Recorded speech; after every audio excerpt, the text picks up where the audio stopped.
Okay. Once again, those of you who were on just a minute ago, you heard Mike welcome everyone. And again, this is the official welcome to the 2020 Golf Preseason Coaches Webinar. We'll go through a lot of things this evening. And what I will say is I'm pleased to have Ryan Kelchner back, as well as our other sports directors. He will be going over some material this evening, as well as Mike Sarnowski, our Vice President of Sports. He will go over a lot of the new nuances with our return to activities, and then I will do some brief introductions. And then I will also be monitoring throughout the webinar two things. We will have, if you have questions throughout the session, you can go down to the toolbar at the bottom of your screen where the chat is. You can click on that and then enter your question or comments. We have the other sports directors, Melissa Anger and Zach Cintron, with us as well this evening. They will help monitor that as well, but I'll primarily be watching for that. If you do have a question and unable to hit the chat, you can go to where it says participants, click on that, find your name, or I guess you maybe not even have to find a name, but you raise your hand, and that way we will know that you have a question, and we will get to you when we have time. We will not stop the webinar just to have a question answered or to voice a question. When time permits, we will get to those questions. So with all that being said, again, this webinar is being recorded, and Ryan will send out the slide deck as well as the recordings to each of you within the next day or so. So again, with that being said, I will hand it over to Mike. Great, thank you, Steve. Yep, and should be able to hear me. So Steve covered the welcome and the basics of Zoom. I'm going to talk about the return to activity. As I'm sure you're all aware, we're in some strange times right now, and have added or incorporating some unique differences this season as we go forward, and we want to share all those. These have all been shared with your area directors a couple times and with others, and we'll be sharing it with each of the sport coaches in the preseason webinar as we move forward for this season. So return to activity. So as you are undoubtedly aware, we have been without Special Olympics in-person activity for, I think it went for 117 days. And then this past weekend, Carroll County was the first one out of the gate to have some initial programs. They had golf on Saturday evening and track and field practice on Saturday morning. We have several other areas that are ready to roll out. All of the programs, all of the areas need to create or set up their programs following our return to activity protocol, which we'll go through here. It was sent out to you yesterday, and we certainly want you to take the time. Hopefully you had the chance to review that and read it.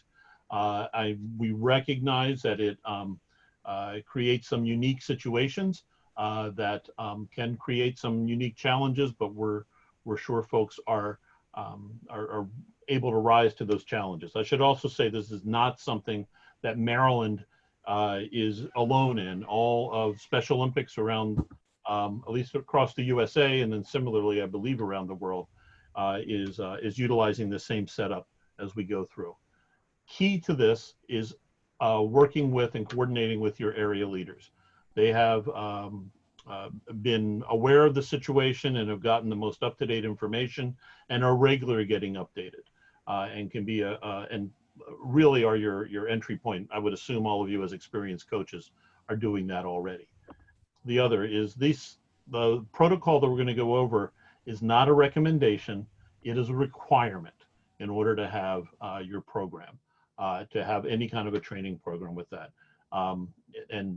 There really are no exceptions to that. There's no waiver of no, because you've been doing it for a while, you don't have to do this. This is a requirement for every program It is all built around athlete safety, as many of you, or most of you I'm sure are aware. Our athletes, a higher percentage of our athletes are in what could be considered a high-risk group, and we need to be sure, as well as many of our coaches and staff and others are in high-risk groups as well, and we really want to be sure that things are as safe as they can be. We sent out the slide deck that we have here summarizes a lot of the key points from the return to activities protocol that we sent out yesterday and is available on our website. But refer to that for more detail. And again, talk with your area director. He or she, in conjunction with the local program staff from our offices, can help with that. With that in mind, because this question's already come up, all our regular requirements for athlete medicals, for volunteer applications, certifications, et cetera, still apply in this return to activity period. It's absolutely essential. There is one alteration that we'll talk about later with athlete medicals in where we've extended some medicals to a later expiration date. Every program is going to start in what's called phase 1, which again, if you've had the chance to read the materials, you'll know where that is. But everyone starts in phase 1 and then progresses from there. And moving from one phase to the next is not something you as a coach would determine. It's something that your area director and in coordination, typically with Jeff Abel or another appropriate staff member, will make the decision of when to move to the next phase. And we'll talk through those phases if you haven't had a chance to look at it yet. And again, this is an evolving process. It's a moving target to some degree.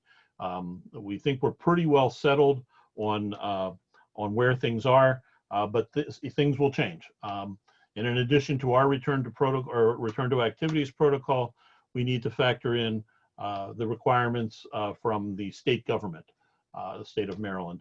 As it is right now, the state government requirements are a little bit looser or less strict than our return to activity protocol is, but that can change depending upon the situation. And then you have the link there of the return to play site. We'll see some of the resources that are on there. See a couple videos with starring some of our athletes. You'll see some familiar faces. But that's there, and the latest and greatest information will always be available on that site. For your athletes, and we strongly encourage that you promote this with your athletes, we've got 3 different web sessions run by, I think all of them are being run by Adam Hayes and Justin Hunsinger, longtime athletes, where they review the protocols. Jeff Abel, our Vice President of Local Program Development and our lead on the return to activity, is of course involved with that as well. There's a recording of one that was done about a week or so ago. We have another one tomorrow night, and then one on the 27th, and you can send your athletes to see them. You yourself can attend or view them, and again, trying to get as much information out. We also strongly encourage, in addition to athletes, if they're residing with their family, have family members or encourage family members to watch one of these. They're all contents essentially the same in all of them once the recordings are done. But family members, group home personnel, so on down the line, it would be very useful for them to know all this. So the these activities and the protocol that we're going through are based on what we have from SOI, or Special Olympics International, their guidelines, and some Maryland additions. It covers all in-person activity. And that's whether it's athletes or not that are there. It includes practices, meetings, trainings, anything where people are in person. And again, it is required, not just a recommendation. It is absolutely required. That said, some Special Olympics programs operate, assuming schools start up again in a as expected. There are some school-based programs, and those programs that are operated within the school systems are following the protocol or the standards that the school systems are utilizing and have put in place. So it is possible that you may see one of our high school interscholastic programs doing something, and it's a little bit different than what we're doing here. That's because they're following the guidelines from the school systems. Don't let that fool you or make you think it's different. And then also, you're not required to start back up right away. That's decision to be made along with your area. We certainly would like to see as many programs start up as is feasible and as is safe to do so. But the decision to do that is really going to be very locally focused in terms of the ability to meet these requirements and to do things safely. So, phased approach up until June 30th, we were in phase 0, which is nothing going on in person. We're now have moved into phase 1. And the gist of it is, if we look at the in-person programming, it's the programming or the training is in groups of 10 or fewer. I know that says less than 10. It's actually less than or equal to 10. I guess we couldn't find the little character for that. But it's 10 or fewer, have to strictly adhere to physical distancing of 6 feet. And that can be a challenge for many of our athletes. But they need to be able to do that. No direct or indirect contact is permitted. Direct contact, just to clarify for folks, direct contact is one individual touching another individual, hand on or whatever. Indirect would be you touch a ball and you hand it to an athlete without it being sanitized or cleaned. So in phase 1, neither direct nor indirect contact is permitted. So any equipment touching and so on. And then also no shared equipment, which is a little consistent with the example I just said. No shared equipment without disinfecting it first. In addition, we'll talk through what the pre-event screening is, but pre-event screening must take place in phase 1. Phase 2 is, as things progress and improve, has a lot of similarities to phase 1, but it does increase the size restrictions to gatherings or groups of 50 or fewer people. You can have the in-person programming again if it's 50 or fewer people, still adhering to the physical social distancing of 6 feet or more. Here, direct contact can resume, but indirect contact can resume, but no direct contact is permitted. So in phase 2, the handing of equipment or the example of handing a ball or carrying a golf bag of clubs for an athlete, that's something, I don't know that I'd want to do that for the athlete, but that indirect contact would be permitted. It's still in phase 2, you're not permitted to have the direct contact of actually touching one another, high fives, handshakes, hugs, anything like that, or physically touching an athlete while trying to instruct on a skill. And again, in phase 2, pre-event screening must take place. That again, we'll go through. One thing with phase 2, and this would be worked out individually with the area director and with Jeff or his designee, that 50 or fewer, there could be a phase 2A or 2B where that number goes up a little bit, but everything else is in place for that. So that would be something that we would look at if or when it's appropriate. Phase 3 is essentially when no restrictions are in place.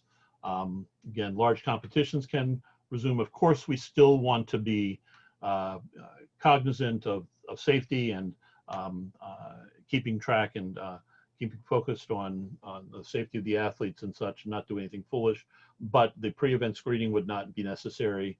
Larger groups are available. The social distancing is less of an issue.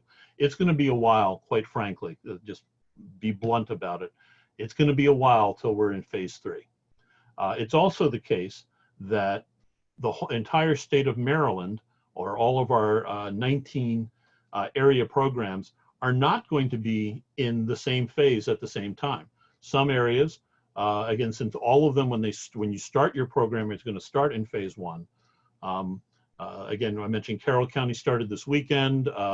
There's several other areas that are starting up soon. Montgomery County, I know, has some things and so on. They may be in phase 2 while another area that's just starting up programming in person is still in phase 1.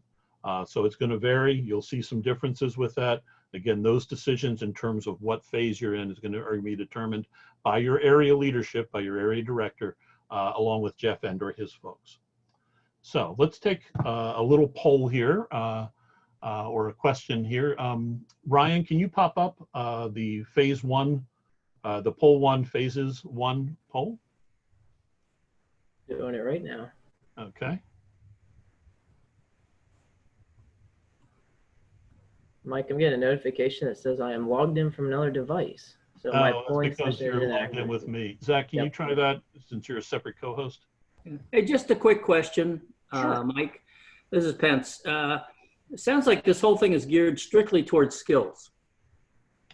I would not say that. What I would say is it's going to vary by sport. I would say certainly initially. I'm talking about golf, since this is supposed to be golf. I'm talking about golf skills. Yeah, sure. But even with that, social distancing of 6 feet, that is, we'll talk a little bit about that in a minute, but that if two people reside in the same household, that doesn't necessarily apply. So, and I know many of our athlete partner teams at level 2 and level 3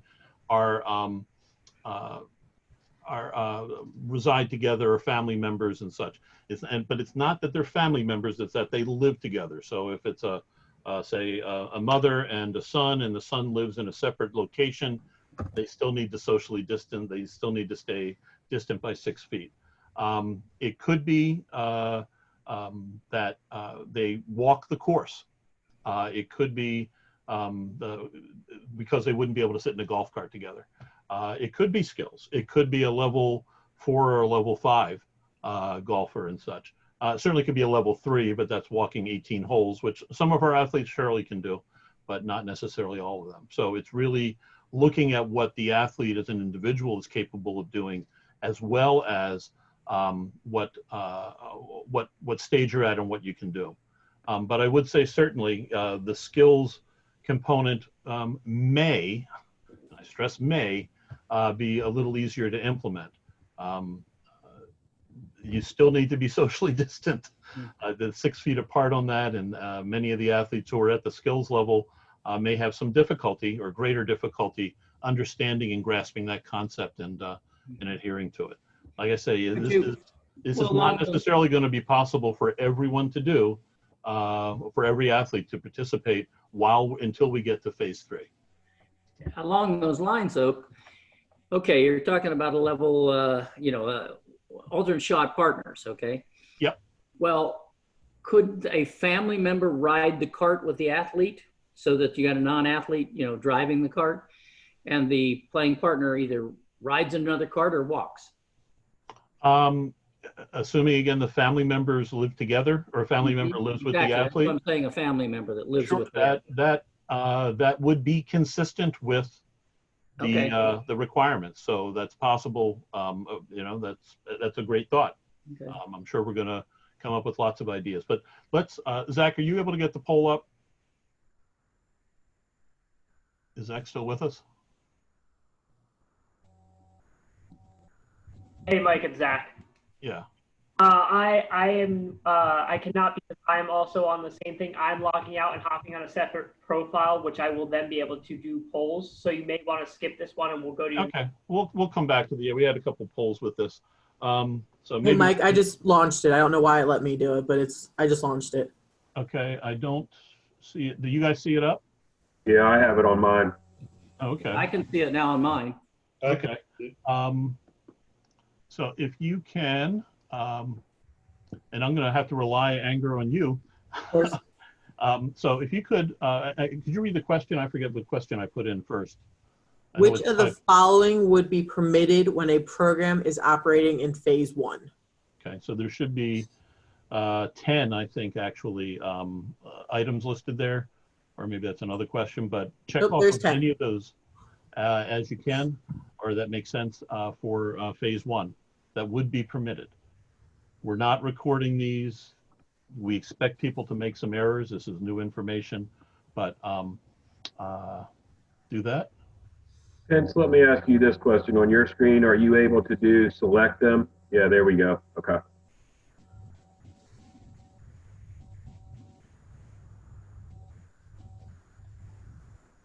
Okay. Actually, while you're doing that,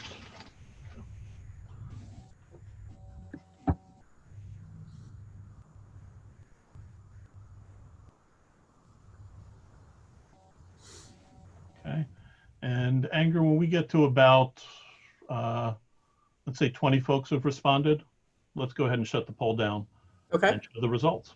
Okay. And we could spend a while here on this, but, I'm blind right now. I can't see the poll. Hopefully I'll see it when it gets presented. We're at 13 right now. Okay. Okay, remember to click submit at the bottom when you've checked off the ones that are permissible in phase 1.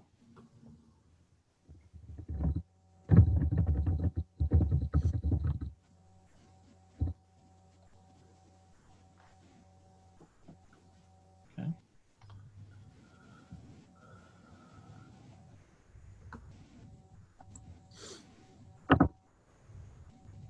While we're looking at those, there have been a couple comments here. And Mike, correct me if I'm wrong, but those golf courses that have dividers in the golf cart, that doesn't mean that that's a permanent barrier. That does not mean that two people can sit in the cart that aren't residing in the same household. Correct. Yeah, the determination was made that a plexiglass barrier between the two seats in the golf cart would not be acceptable from social distancing. We also have one that if there are family members who are able to get in the golf carts with the athletes who reside in the same household, that yes, then those individuals would have to be a volunteer and follow the registration and Class A, etc. Not only because they're with the athletes, but they're driving a golf cart or whatever as well. So, right. One other thing that Al Meinert had brought up, I'm not familiar with this, but that's something I have no reason to dispute you out, but I just want to double check that there are athletes in group homes that the DDA funding says they are not to be attending any external activities. That may well be the case. That's a determination from DDA. That's not a determination that Special Olympics is imposing on that. But thanks, Al, for pointing that out, that that may be a case. So, Anger, are we about close to 20? We're at 18. Go ahead and let's shut it down. Okay. And post the results. Okay. You should be able to see them now. I'm still blind, so so can you read off I guess read them off in order? And I'm embarrassed to be stuck with this. Go ahead. Okay, so the first one, coach physically guides the athlete's arm through the motion of a stroke to show proper form. Okay, and was that something that is permissible? No, and 0 people chose that one. Very good, exactly. Next one, Keep rolling. Coach physically hands equipment to athletes, retrieves ball for athletes, etc. And we had 1 person say yes to that. Okay, and I see Sharon shaking her head, and that's correct. That is considered indirect contact, and so would not be there. Now, you could sanitize the ball after the coach picks it up before he or she hands it, and sanitize the bag. But yeah, that's considered indirect contact, and quite frankly, that's going to be a pain in the neck to do that every time you pick up the ball. So next up. Coach demonstrates and describes proper form for a skill at a distance for the athlete, and 18 out of 18 chose that one. Very good. Yes, that would absolutely be accepted. Next up. Athletes huddle up in a close group to listen to the coach. And again, 0 people. Excellent. Coach puts poly spots or markings on the ground 6 feet apart and has athletes stand on those spots for instruction time. We had 14 out of 18 say that is correct. Okay, and that's a great opportunity to the poly spots, which are just like kind of those rubberized like circles or whatever, assuming you sanitized them, or if the golf course or facility lets you put an X there with spray or something like that, gives the athlete a nice visual cue on where they can stand and the distance that's there. Great. Okay. Athletes throw a football back and forth from a distance of 15 feet. 1 person said yes to that. Okay. The distance is good, but that's indirect contact between them with the football. Each of them is handling the football. Okay. So it would not be permitted. Correct. Soccer player kicks a ball at an open soccer goal. We had 13 out of 18 say yes. Okay. And that would be acceptable. They're kicking the ball. Doesn't say anything about how it's being retrieved. That would be a different issue, but just the act of them kicking is good. Okay. Okay. Soccer player takes shot at a soccer goal from a distance of 20 feet while a goalie attempts to block his shots.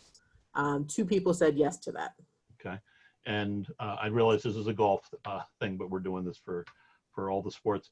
Yeah, that would not be permitted because, again, it's indirect contact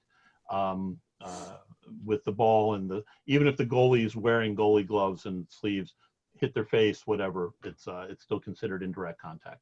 So it would not be permitted. Okay.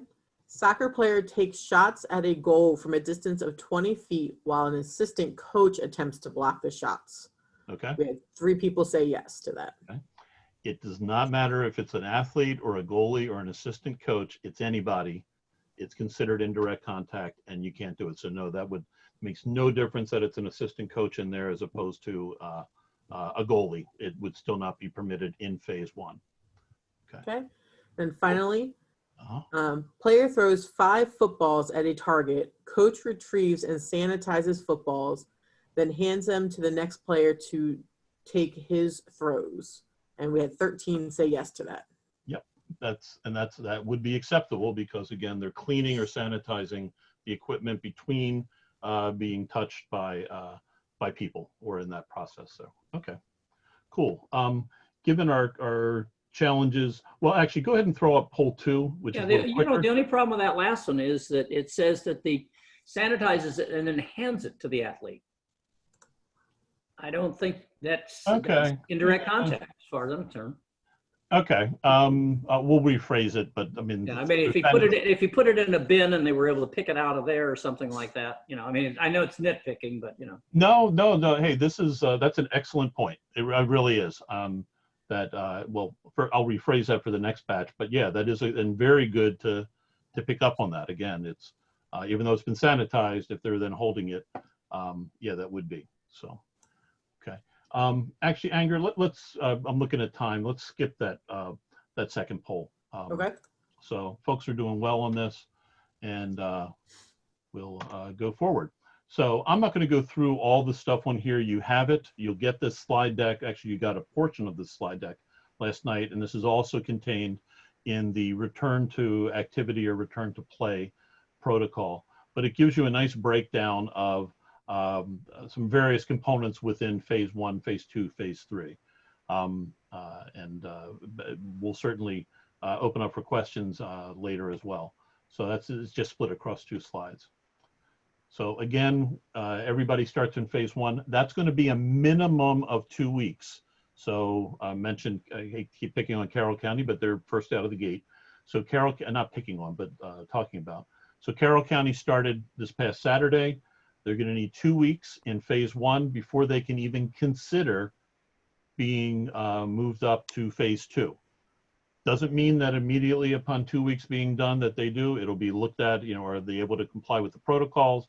What's the safety situation and so on down the line. That's a decision, not that the coach will make, but the area director will make in conjunction with Jeff and his team. So again, well, I just said that they need to be proficient in using the pre-screening and such. Hold on a second. Let me clear the annotation. There we go. Sorry. Then the local also got that the guidelines are being followed, or the local guidelines, as it is right now. Maryland state regulations would allow that to move forward, but again, it's a decision on the safety with that. Then in making that decision, and it's going to be decided on a case-by-case basis with each area. That said, should also point out that once an area has started this process, if they add another sport, They still need to start at phase 1 with that other sport, but they can move more quickly into phase 2. So there may be some adjustment that's available there. And again, this is what the standards are right now. Sorry. Screening questions. So this is the pre-screening. This is something that needs to be done. We'll see a video in a moment starring some familiar faces. But upon arrival, everyone, every athlete, every volunteer, every coach, every unified partner, every family member that's coming up in a volunteer capacity needs to be screened by asking these 4 questions. In the past 14 days, have you had contact with someone who's been sick with COVID-19? Have you had a fever in the last week of a temperature of 104 Fahrenheit or higher? Do you have a cough or difficulty breathing? Or do you have any of the following items lists that are there? All 4 questions must be answered no in order to go to the next stage. We highly recommend that, and many of you know I'm a coach for, as a volunteer myself, off season right now, but I would send these out to my athletes the day before every one of my practices, just to make sure, and to the family members. Remember, these are the questions, be prepared to answer them, honestly, but they need to answer all of them no. If they answer any of them yes, that yes, they've had a fever in the last week, so on down the line, then they need to, unfortunately, they need to leave. They can't stay. There's no alternative for that. And again, it's for the safety of all. If they answer all 4 questions no, then a temperature check is done using a non-touch thermometer, those little scan things on the forehead. And it cannot be at 100.4 or higher. Now, that said, it can, if somebody does register just above that or whatever, you know, they may have just gotten overheated. Depending upon where you do this, we recommend you do it right at the parking lot if the space allows, but you can give them a 5-minute break to cool down. Some practice facilities, you know, it's a hefty walk to get to different locations, so you can give them that break and then check them again. If they fail the second temperature check, then unfortunately they do need to go home. Okay. So with that, let's look. In order to safely return to activity, Special Olympics recommends that participants wear a mask if on public transport, such as a bus, trolley, subway, or if carpooling with someone not living with them. If Special Olympics is providing transportation, face masks during travel and maintaining physical distance are required. Prior to entering any activity, practice, event, or gathering, all athletes, coaches, unified partners, volunteers, family members, and caregivers must participate in an on-site screening. It is important to take the necessary steps to create a safe on-site screening area. 1. Create a single point of entry. One entryway that allows participants to enter one at a time. Remember, we strongly advise outdoor spaces only in Phase 1. 2. Use chalk, tape, cones, or other markers to indicate what 6 feet or 2 meters looks like for physical distancing. 3. Make sure you have all the necessary supplies for a proper screening, which include temporal thermometer, pens, masks, gloves, disinfectant wipes or spray, hand sanitizer, COVID-19 participant code of conduct and risk assessment forms. Volunteers will fill out a monitoring form for each participant that passes through screening. The form includes the participant's name, contact info, temperature, answers to screening questions, and the outcome of the screening. For instance, can they participate or have they been isolated and sent home? Next, you will ask each participant the following required screening questions. We recommend using visual aids when asking the questions. 1. In the last 14 days, have you had contact with someone who has been sick with COVID-19? 2. Have you had a fever in the last week? Temperature of 100.4 degrees Fahrenheit, 37.8 degrees Celsius, or higher? 3. Do you have a cough and/or difficulty breathing? 4. Do you have any other signs or new symptoms of COVID-19? Fatigue, muscle or body aches, headache, new loss of taste or smell, sore throat, congestion or runny nose, nausea or vomiting, or diarrhea? In the past 14 days, have you had contact with someone who has been sick with COVID? Yes. Yes, you have? Okay, so I'm gonna actually have you step down here. If a participant answers yes to any questions, they must be isolated from the group, sent home, and instructed to contact their healthcare provider. Participants who are found to have COVID-19 symptoms must wait 7 days after symptoms resolve to return to activity, or must provide written proof of physician clearance to Special Olympics to return to activities. Participants who test positive or have COVID-19 must provide written medical clearance before returning to sport and fitness activities. After answering the screening questions, you will conduct on-site measurement of participants' temperatures using a thermometer, preferably a non-touch thermal scanning one if possible. If a thermometer is not available, you must ask participants to self-monitor and provide results of that monitoring. If there are any concerns about fever, temperature of 100.4 degrees Fahrenheit, 37.8 degrees Celsius, or higher, the participant should not be allowed to remain on site. If high, you may retest the participant after 5 minutes to ensure temperature is accurate. Record all names, results, and contact information using the template provided, and keep in case needed for contact tracing or reporting.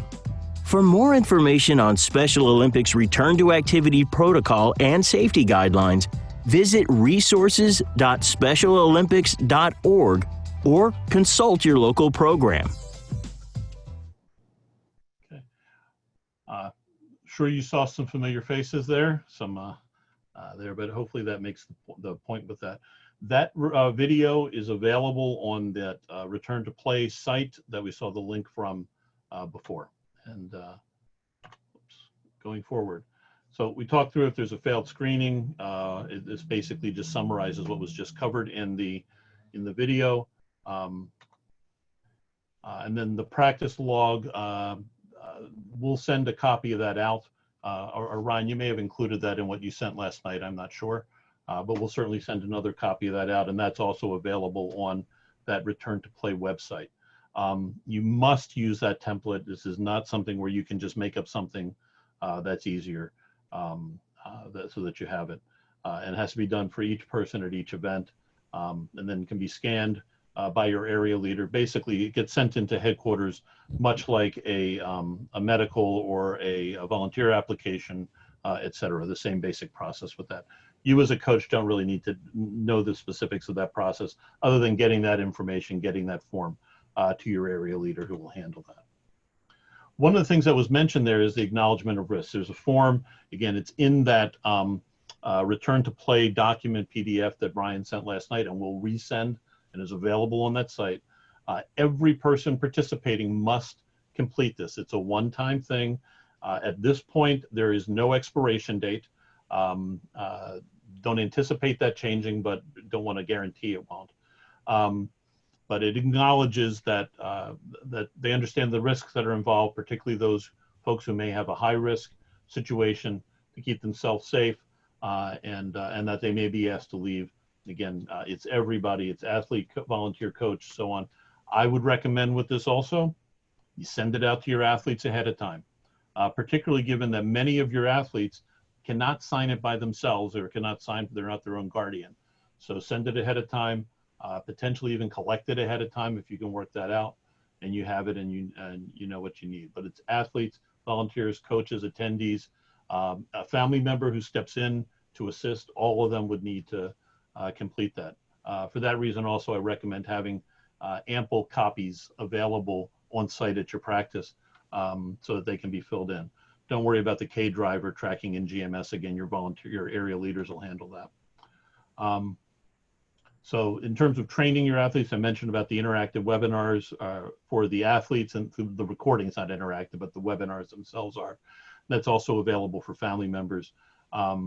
So coaches, we've posted the available resources that SOI has provided, and we'll be providing additional links from national governing bodies. And again, we're incorporating this into these preseason webinars. And then volunteers, Sam Boyd is hosting a series of those for volunteers and is also working where possible to get additional folks to be available to help with that pre-screening. We would not expect, except under really odd circumstances, for the coach or coaching staff to also provide the screening, since they need to be there after the athletes have gone through the screening to accept them, to take them as they finish and they can move on. PPE, mentioned in the video, some things to have there. We've provided some thermometers to each program, and gloves and such. Areas can certainly procure additional such items there. It's an expectation that the athlete, basically that everybody who's participating, will bring their own mask with them, but you still need to have some available on site in case, well, somebody's forgotten, but more frequently, mask gets soiled or dirty or gets torn, or somehow having something as a backup for that. And again, all this is going through your area director, not directly to the coach. Mention about the extension of medicals. This has already happened in GMS is our computer system. That any medical that expired or will expire between March 15th and September 29th of 2020 has been given a new expiration date of September 30th. That's in recognition of many folks maybe having difficulty getting a doctor's appointment and such. So that's already done. Areas have access to all that information. It does not apply to any other certification. Doesn't apply to your volunteer materials, doesn't apply to any protective behaviors or concussion. It doesn't apply to any medicals that are either before that date or after that, before that window or after that window. But it's a help. We got special dispensation from the folks at SOI to allow that and still keep the athletes under our insurance coverage during that window. So it's not something that there's no other flexibility that goes with that. Mentioned about high-risk individuals and acknowledgement of their civil rights. We are not telling a high-risk individual that they cannot participate. We can advise them that there is a higher risk and they may choose to participate if they wish. But that is what it is. Mentioned in the video about masks and coverings and face coverings. For athletes and unified teammates, it's essentially the same, which is when they are not engaged in their sport or exercise, they need to have their mask on at all times. When they are actually participating, they can remove that. And then put it back on when it's done. The determination has been made that your participation in sport and exercise starts when the practice session starts. And then they can leave the mask off for that duration until the practice session is over. So they're not taking it off, putting it on, taking it off, putting it on. Have the athletes, I would recommend having some Ziploc bags available. Don't collect all the masks when they take them off, because then they've all gotten contaminated or cross-contaminated. But if you have Ziploc bags, or have the athletes or all the participants bring a Ziploc bag, they can put it in their own Ziploc bag, put that in their pocket, and then it's being kept clean while they're participating, and then they can take it out in their pocket or in their golf bag or whatever the case may be. Coaches should not be collecting them, because again, then that's indirect contact, and you're doing some cross-contamination. For coaches and sport volunteers, they should have their masks on essentially at all times, particularly when they're talking loudly to their athletes. That's going to tend to project particles all the more, even outside. but when they are participating or leading an activity without speaking, they can remove their mask if they need to kind of, again, because they're exercising, they're doing that type of thing. Again, thinking safety with that. For non-sport volunteers, they should be, who aren't doing any of the sport activities, they should have their masks on or their face coverings on at all times. My understanding from the activities that happened on Saturday with Carroll County, the mask issue really wasn't that big, wasn't much of a challenge for folks in either of the two sports. But it is something that, and definitely have the spares and such available. So. Hey, Mike, yeah. Real quick before we get into preparing the venue, we did have one question, and I just want to make sure that I answer it correctly. To my knowledge, the question was with group homes or staff members of athletes who bring them to the facility who need one-on-one with touch, that those individuals would not be permitted to participate in phase 1 and phase 2 with direct contact, correct? If they are living together with the direct contact, that's a real good question. Yeah, I wasn't sure because I mean, we talk about people who live together, reside together as families, can get in the carts together, etc. So we might need to research that one, Kathy, and to the group here and make sure that we have a right answer there. Yeah, the social distancing part is what kind of goes away because they're living together, whatever. The touching, yeah, that could be something we would need to check out. So good question. Yep. And again, we're starting out with this. There's going to be lots of things that we need to think through. And actually, in a moment, we're going to talk and get your points or your ideas on some social, on some applying this to golf. So. So again, Kathy, thank you for that question. And like Mike said, to reiterate it, you know, this is all new to every one of us, and we're working together. And there's going to be some trials and errors, but together, collectively, we will be able to make the best decisions for the health and safety of everyone. So, again, the more questions we have, the better we as an organization can move forward. So, again, thank you for the question. Back to you, Mike. Thank you. Okay, thank you. And I saw the acknowledgement of risk. You can certainly get that from your area director, but it's also at the return to play site. It can be downloaded from some of the resources that are there. So, and that when you get the slide deck, you'll have the link, or you can just go there, just go to the SOMD website and click there. There's on the little top thing that pops up there, it has kind of a scroll where it changes the image every 10 seconds. One of them is return to play, and that takes you right through to that site. So here, starring one of my my longtime athletes, Miss Monique Matthews, we'll go over preparing the venue. Preparing the venue to safely welcome Special Olympics participants is vital for return to activity for phases 1 and 2. Arrive early to prepare the space. Start by ensuring the venue is disinfected or sanitized, especially the bathrooms and other high-touch areas. Wear disposable gloves for all tasks in the cleaning process, including the handling of trash. After sanitizing the space, set up signage that reinforces proper hygiene procedures, physical distancing, and wearing personal protective equipment, or PPE. Post signs in easy-to-understand language with visual cues in highly visible locations, like entrances and restrooms. The signs should describe how to stop the spread of germs by properly washing hands, following physical distancing guidelines, and explaining how to properly wear a cloth face covering. Also, make sure hand sanitizer and/or hand washing facilities or stations are available.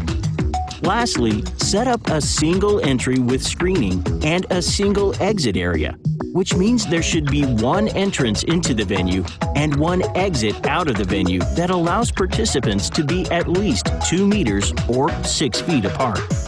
For more information on Special Olympics Return to Activity Protocol and safety guidelines, visit resources.specialolympics.org or consult your local program.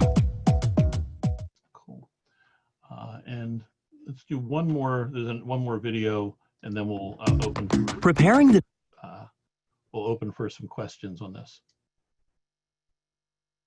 As a coach, you have a critical role in ensuring the safety of your participants. It is necessary to adapt some of your coaching strategies to lead safe practices under Special Olympics' new Return to Activity guidelines.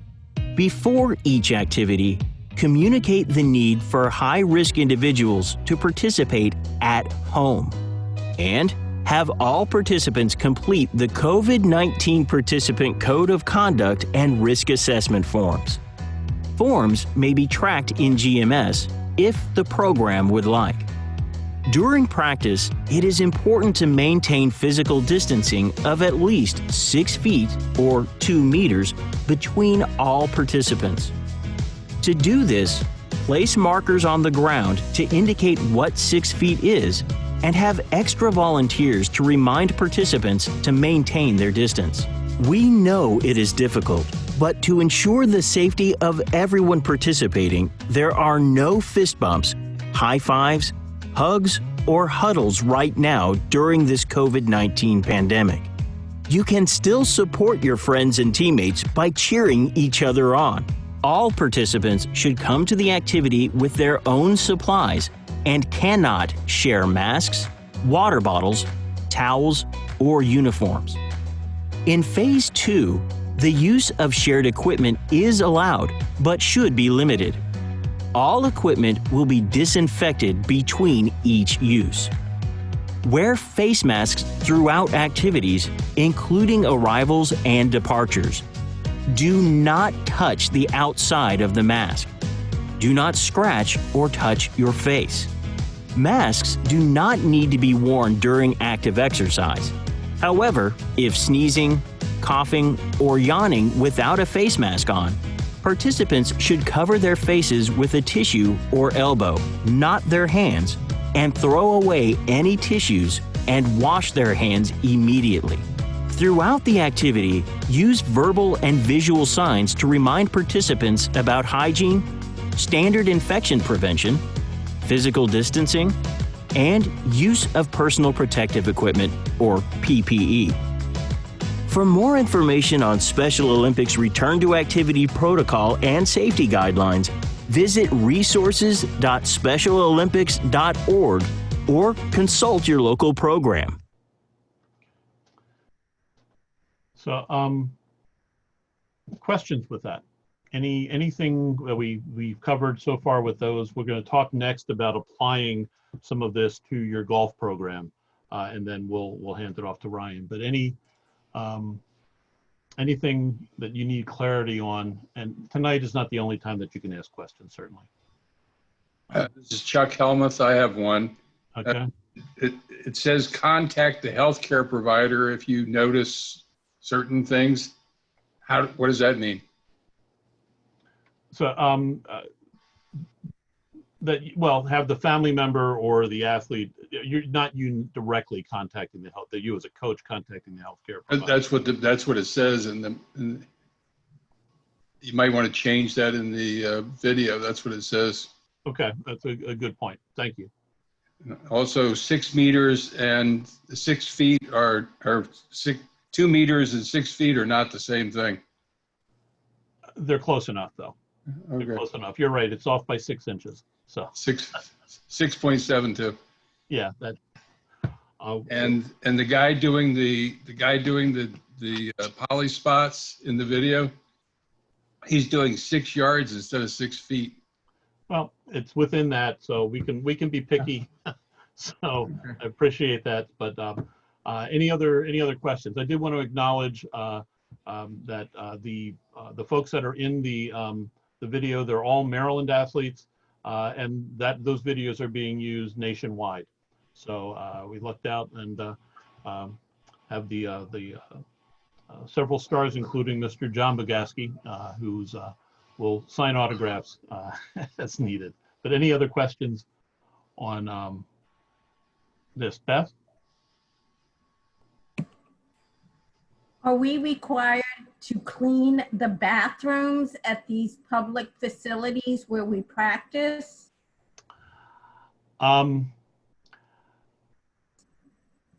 If it's let's get back to you on that.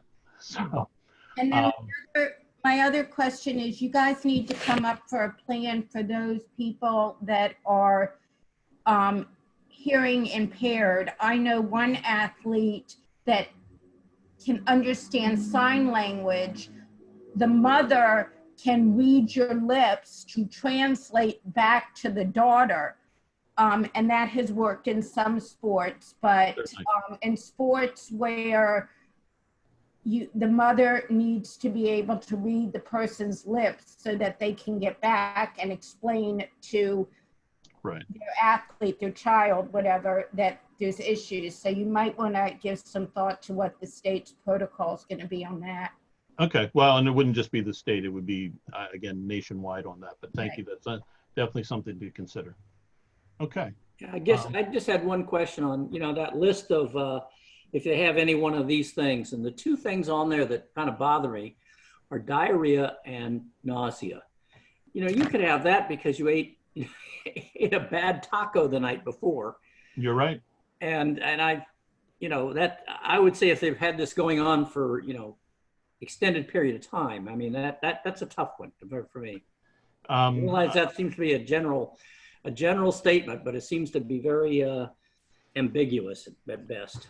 And unfortunately, with the virus and the symptoms associated with it, they are similar to a lot of other things, but that is the requirement that we need to adhere to. And I understand that can be challenging, but there's not flexibility on that, unfortunately. Mm-hmm. And again, this is something where, as I said at the beginning, not every program needs to start right off the bat. You need to decide whether this is something that's feasible. I'd also say that this, particularly given the requirement that the athletes themselves maintain that 6-foot distance, and the non-touching. When they were shooting the video, in fact, one of the athletes, I won't mention who, was there, had great difficulty not going up and doing fist bumps and shaking hands, and actually got rather frustrated with that. So it may be that in this time right now, not all athletes are going to be able to participate because of what we need to do for safety's sake. Okay. So Mike? Yeah. Yeah, where is the As a coach, you have a... Go ahead. Where is the acknowledgement of risk form? If you go, well, I think it was sent to you. It should be at the back of the PDF that was sent last night. We'll resend it. We can send it as a separate item. It's also on that return to play site on our site. So, and again, that's available there. So it's only, you only have to fill it out on one side, but it's a two-sided form. So with this, we talked through some of these, and here, if we can, just for time, we can use the chat as an to put some in. But as you're thinking through and seeing how this applies to your program, could you just type in some things that what implications that you think for the requirement for social distancing? And I'm not asking there people will be upset. I don't mean it that way. I mean, so within your golf program, what might you need to change so that if you were to open up and you were to hold this, you could adhere to the requirement for social distancing? We gave a couple pointers with the poly spots and such, but what else might come into play? And again, just type it into the chat if you would. You know, one or two ideas. And again, really think through. You know, you're at your practice. You need to keep your athletes or maintain that the athletes are 6 feet apart. What's that going to mean? What do you need to do? Okay, so Al, potentially only limit to athlete partner pairs that are in the family. That could be an implication. Extra golf cart. Walkways for Kathy. Walkways for everyone to keep them further. Yep. Okay. Practices need to be smaller. Jim, depending upon the size of your practice. Yeah, you're right. Again, at least initially in phase 1, it's 10 people or less. And again, that 10 people is not 10 athletes, it's 10 people. So if you've got a coach and 2 assistant coaches and a volunteer, that only leaves 6 athletes available. If you throw your partners in as well, you know, you may have to limit it. Now, that said, you can have several small groups that are that are operating that are significantly distanced apart for that. That was done on at one of either the track program or the golf program that Carroll County did on Saturday. There were some logistical challenges with that when they were checking everybody in, but it is certainly something that you can work out. Any other thoughts? Numbers have to be smaller again. Stagger times, great, Judy. That's exactly what I was trying to say with that. Okay. So we talked through a few of them, and some of these are redundant with there, but we mentioned about golf carts only used by teams that reside in the same location. And again, the alternative of a registered family member who's also been screened and is counted in your 10 potentially could be driving an athlete if that's needed there. Utilizing marks and spots there, and noting that some athletes may be unhappy with the inability to be closer to friends. Any other thoughts with that?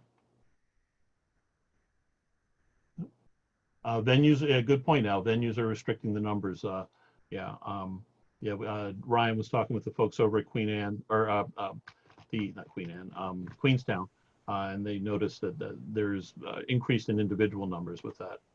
So we talked about with social distancing. What about some implications for the requirement for no indirect or direct contact in phase 1? How might that impact your training and how you operate? And again, think of it from how you would operate your program. So no shared equipment. That's good, Kathy.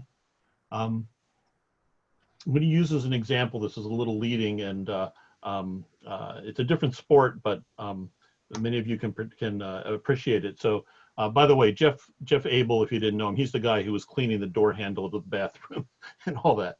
But he indicated that John Bogaski, who is a longtime expert bocce coach, was having tremendous, or it was very, great consternation, let's say, in trying, how does he train an athlete to properly deliver the bocce ball without touching their arm or their hand, and being 6 feet away, particularly for a new athlete with that, and was just having, really having to think through and use his creativity with that.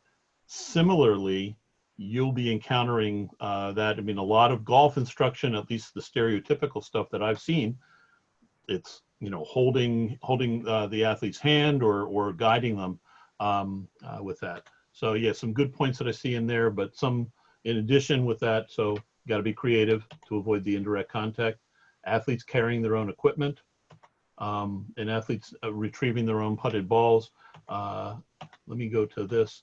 But so thinking through that. So how, just to take a moment here, if someone would like to just pick one of these, mostly this is to think through, but how would you teach either an athlete to putt or an athlete to get into the proper position with their foot, their body position, or to the proper grip on a club when you need to be 6 feet away and again, no direct or indirect contact?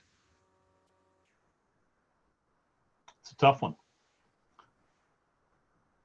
I would think the only thing you could do would be stand across directly in front of them and say, basically do what I do, so to speak. It's kind of a mirroring type of thing. Yeah. Uh-huh. The other thing I would say along that line, talking about golf, and you're talking about them getting their own ball, then you better have every athlete have a different colored ball. It's a good point. It's, how they know this is yours and this, this is hers and this is his. Okay. Yep. Al saying demonstrate, do it all the time. Yep. And again, this may, unfortunately, in phase 1 and potentially phase 2, dictate which athletes potentially can successfully participate in the golf program. Yeah. Okay. Any other thoughts with that? And then if you could just type into your chat with that kind of thinking of the instruction in mind, are there any other things that come to mind that we or the golf sport management team could potentially look at finding ideas for? What are some challenges you think you might have with that? Or other types of skills to teach?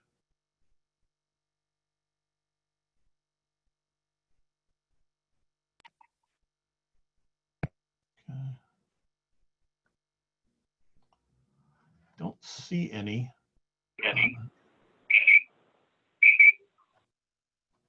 Okay. So we'll go ahead, and I think, yep, at this point, and then anybody, I'm going to mute myself, but I'm going to hand it off to Ryan to handle this next. And Ryan, just let me know when you need me to.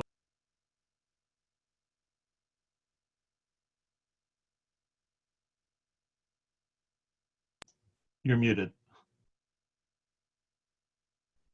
Ryan, you're muted. There you go. Thank you. Hello again, everybody. My name is Ryan Kelscher. I'm the sports director for golf. If you don't know me already, Marty Parks, one of my SMT members, was kind enough to join me tonight. So Marty, thank you very much. We'll be fielding your questions, mostly related to golf in these coming sections.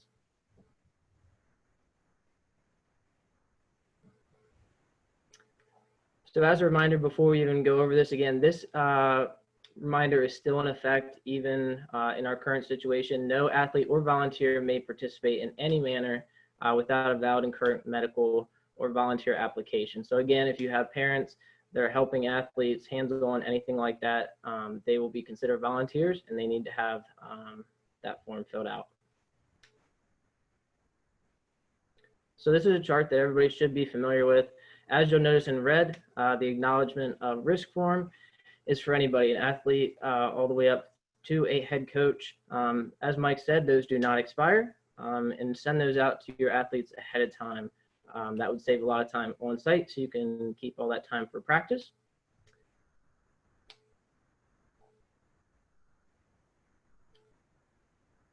So before we get into this slide, you will see the bottom box grayed out. That is because the state competition this year at Queenstown is officially canceled at this time. Again, the state competition at Queenstown is canceled. That does not mean that we may not have competition to some degree throughout the season, or maybe even something at a smaller degree at Queenstown. But what you know is a state competition will not be this year. So we still are going to work with the area directors on Saturday to confirm what dates make the most sense. So you'll be receiving an email from me next week. But tentatively right now, the training registration deadline, which is when you'll have all your athletes and partners, coaches, and volunteers into GMS, is 8/13. And the last date for missing forms will be 8/20. But again, you will hear from me in the coming weeks about that because those may change.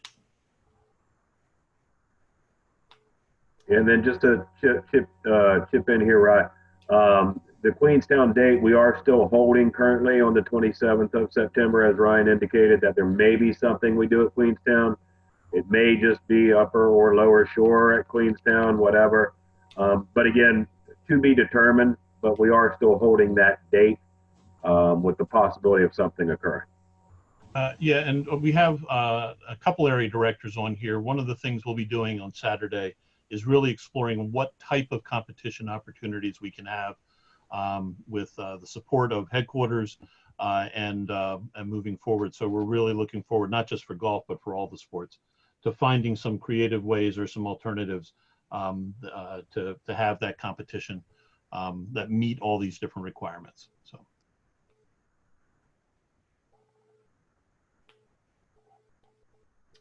So obviously there's 5 different levels. Just to review, level 1 is ISC, which is individual skills competition.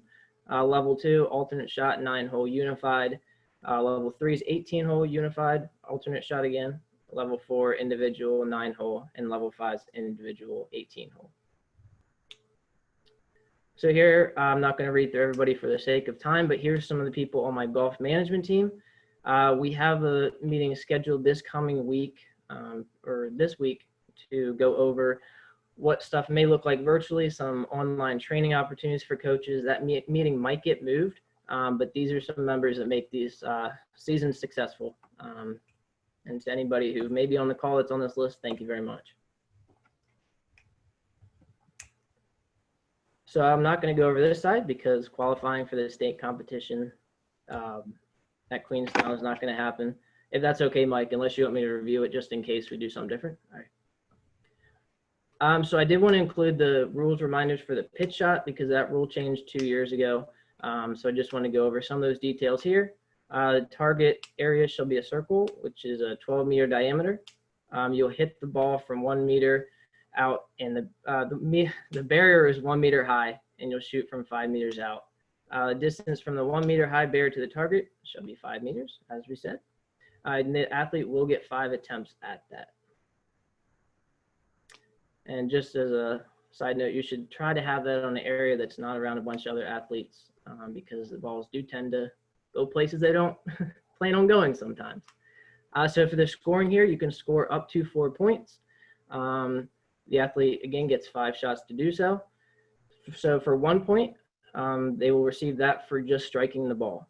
The second point is scored if the ball goes over the barrier and between the upright poles. If you remember at Queenstown, we have a pitch shot banner. I brought that to some of the qualifiers too. So if it goes over that banner and between the upright poles, 2 points. 3 points is scored if the ball lands inside the 12-meter diameter circle and rolls out. If that ball stays in the circle, that will be 4 points. Just something that came to mind looking over this earlier, not to confuse anybody, but if you do hit the ball, so read over the second point. A second point is scored if the ball goes over the barrier. That's not 2 plus the 1 because they hit the barrier. So read it as it is, and that's the information there. This is a great picture to reference. It's also on the coach's resource page, along with how to set up anything else at sites for your qualifiers. And I think just to chip in here, Ryan, one of the things we did with that pitch, the reminders, was basically last year the way that the rules from SOI or Special Olympics International were written. There was some confusion or misinterpretations of the 6-meter radius and 12-meter circle. It was stated 1 or 2 different ways. But just so you guys all know, the way that the pitch station is conducted has not changed. But I know there was confusion last year the way the rule was written. So we just wanted to reemphasize that again this year. So thanks. Back to you, Ryan. Yeah, thank you, Steve. And also thanks for bringing that up, because we did receive information that there are no rule changes this year. So that makes me very happy, and I think it makes your jobs a little bit easier too. So you're aware, no new rule changes as of this year. Dropping the ball on the green, you will be dropping that from knee height. When the athlete's standing, of course. A lost ball, you used to have 5 minutes. That rule, as of 2 years ago, again, these are reminders, nothing has changed. That is 3 minutes. And the flag stick, there's no penalty if a ball is played, hits the flag stick from anywhere, including the putting green. Before there was a 2-stroke penalty. Here are some links that I would highly encourage you to check out.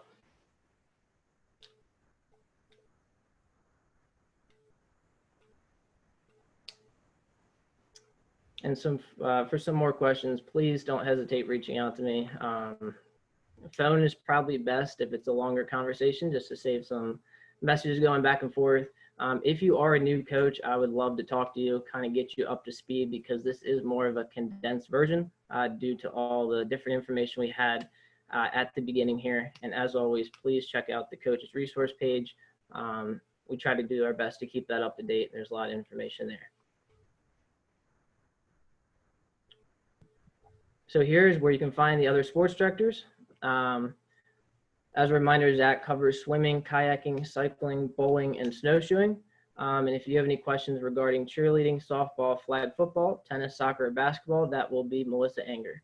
And you can see all of our contact information there. And we will update that slide that says Ryan Kelchner instead of TBA.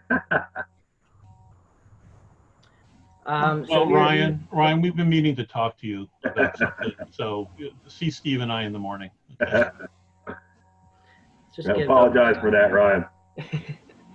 All right, so the following slides that we're not going to go into tonight, we'll go over those following resources that you see right there. They will also be sent out with the slide deck, so you can review all that. It's nothing new if you are a returning coach, but they're great reference points if you have any questions.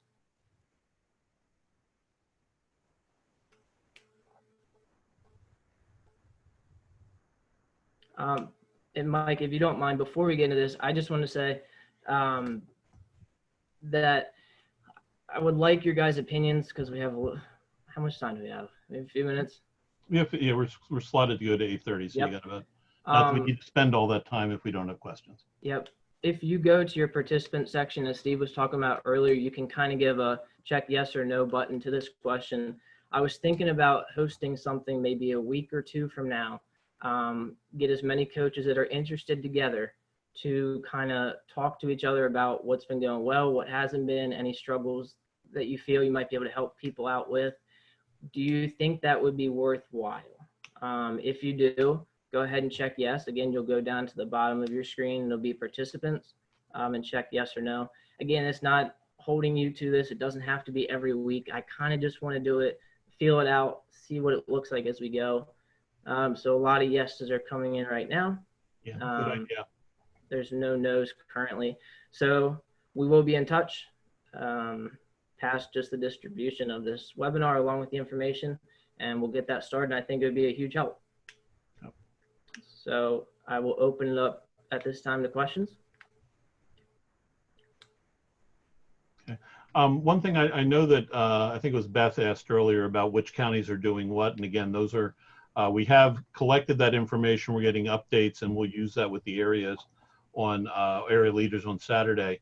We'll certainly share that once we know that it's accurate. And that's folks' best guesses at this point. But we know definitely not every area is going to be, who has done golf is going to be doing golf.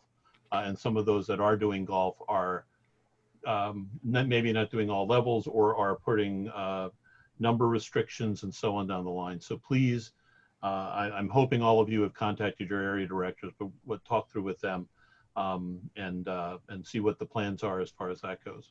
But we do have, I mean, I think if I remember correctly, there were at least 8 or 9 areas that were intending to offer some form of golf training this year.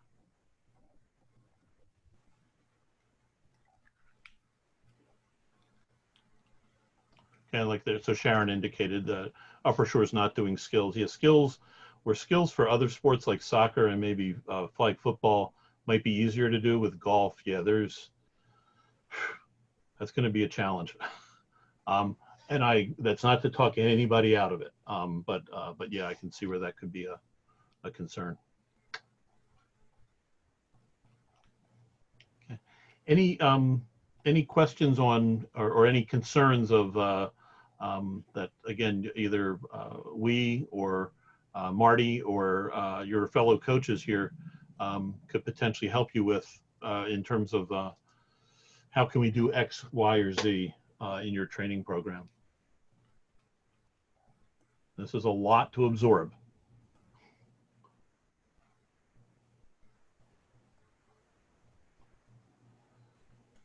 When will we decide when we can do the competitions? Our Montgomery County one is scheduled for Labor Day weekend. That'll be part of the conversation on Saturday with the area directors, where we'll be looking at every sport, looking at what's feasible, what restrictions we may not know at that point, or we may just have to make a decision at that point in terms of how many participants can take part. Again, if we're at a 50 person, there's so many moving pieces, but we expect and hope that collectively we'll walk out of the virtual meeting on Saturday with some good senses of what we can do for each sport. So. Okay, great. For other people that are thinking about it, one of the added troublesome parts is going to be, if you do have a competition, is that how many carts does your course have? Because they're going to need more carts than usual. Right.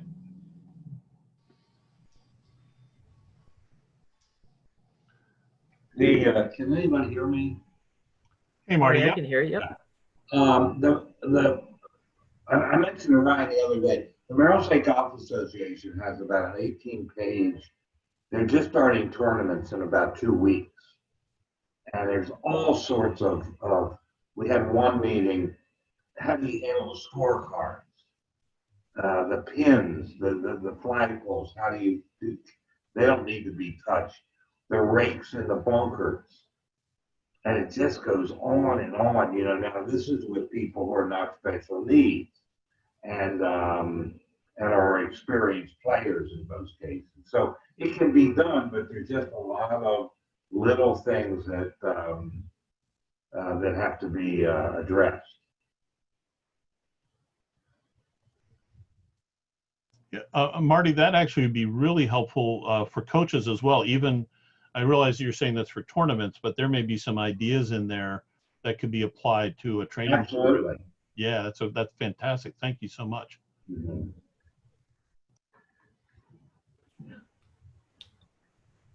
It can be done, but I just think, you know, there's so many little details that need to be considered.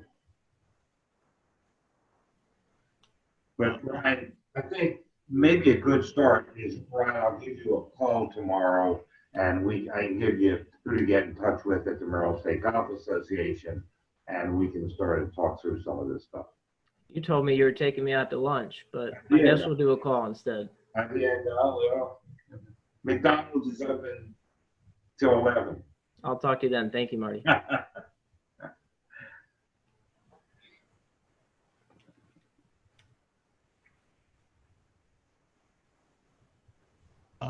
I saw Al had typed in a question asking about high-risk athletes. It was noted on one of the earlier slides. We, out of interest of their civil rights and their ability to make choices, while we can certainly, and well, we should certainly advise anyone who's in a high-risk category of what that there is an additional risk. It is there, and this is actually part of that acknowledgement of risk that everyone needs to sign. It is up to them. They are not barred, and I realize some folks may disagree with that, but again, we need to look out for the rights of those of all individuals participating, and that would be a determination that they would need to make. And again, I can understand if someone disagrees with that, but that's where we're at. I appreciate that, Mike. I accidentally hit reply privately to Al on that one instead of everyone. Oh, okay. And Al acknowledged thanks, so I appreciate you catching that on my error there.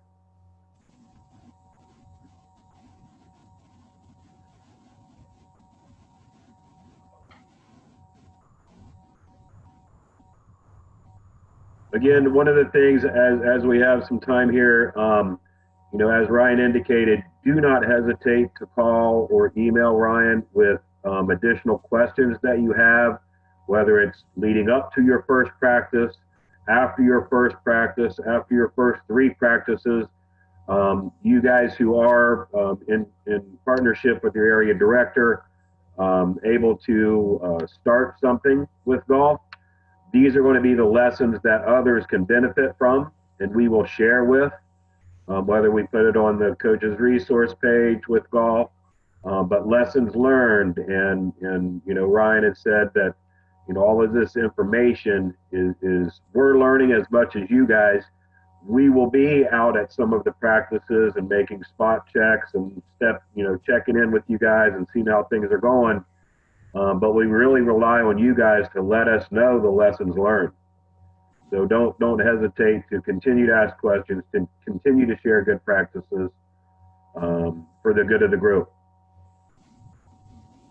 Yeah, I would reiterate that, yeah, if you are for your first practice, as long as we have enough notice and that we're not adversely affecting that 10 or fewer number. Again, Jeff was able to get out to, I think, both of the Carroll County things on Saturday.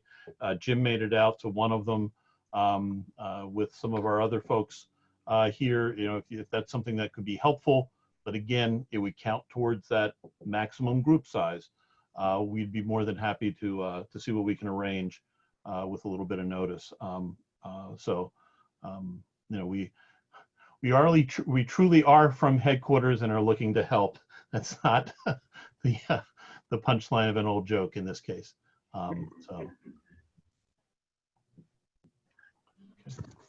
Ron, not seeing any other questions. If you want to. Yeah, Mike, I'm not seeing any others at this point either. So thank you again for your response on wanting to get together. Again, you'll hear from me I'm going to probably do it after our golf SMT call, just so I can kind of throw in some stuff that I received from that meeting also. But thank you guys very much for coming out tonight. I know that this was also helpful for me. It takes a few times, especially everything regarding return to play, and your questions were great with some stuff that we hadn't thought of.